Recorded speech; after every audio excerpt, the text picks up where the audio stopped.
Welcome to a spot interview of NeverEndingPanel.com. Tonight we have special guest director James Kerwin, who directed and wrote Yesterday Was a Lie. It's won about a dozen Best Film Awards. Robert J. Sawyer, who we're all very familiar with, actually said that his quote was, and I think it's on the back, haunting and memorable, the most thoughtful and compelling science fiction film of the year. I concur with Robert, having seen it. This movie will make you think.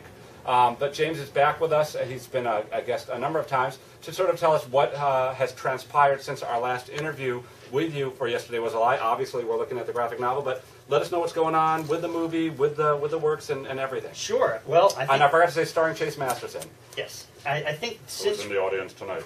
Yes. Since we talked last, it was released on DVD. It came out last year in December, then it was released on DVD this year in April by E1 Entertainment. And it was also, the story was also licensed for a graphic novel. Here's the graphic novel, one of the advanced copies that should be coming out sometime in the month of late June, early July. And I'm really happy with the adaptation that they did. They stayed very true to the story.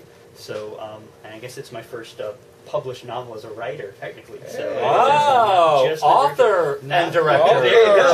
James Kerwin. You're going to mess that up in our interview section of the site because I've got like authors, directors, actors. I don't know, man. I have to have my own section. Well, it'll be like James and then Kerwin. There you go. You know, double linked.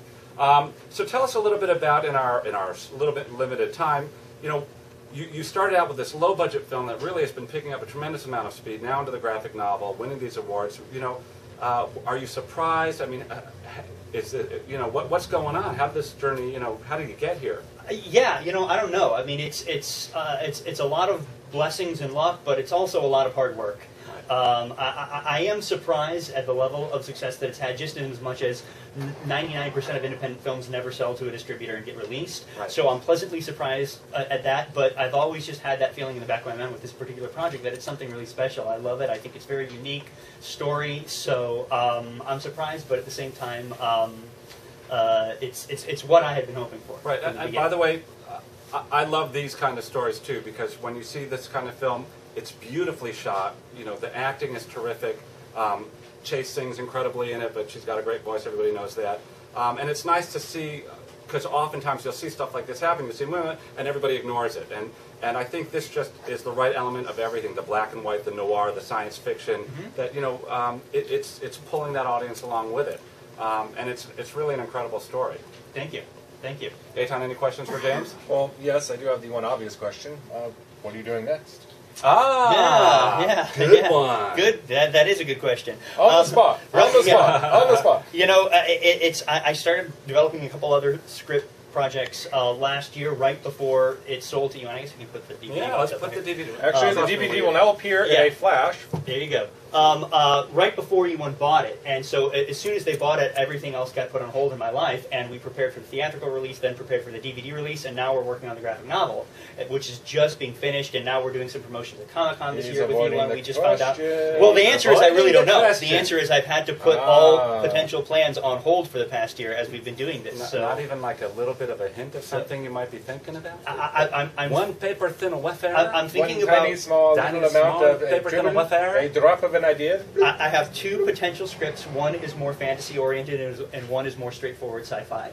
So hopefully one of those two. We're getting fantasy or sci-fi? They're both adaptations. Really? And they're about... No.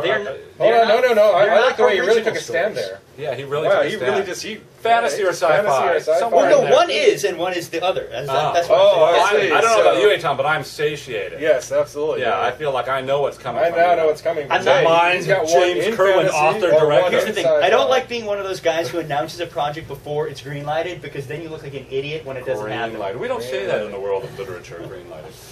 Anyways, I think that about wraps up our time with author, director, Greenlight guy, James Kerwin. Thank you very much for being on another spot interview of NeverEndingPanel.com. Thank you for having me, guys. You survived another. Eitan, great meeting you. Nice working with you. Soundman Tim, as usual. Audience, thank you. Bye. Good night.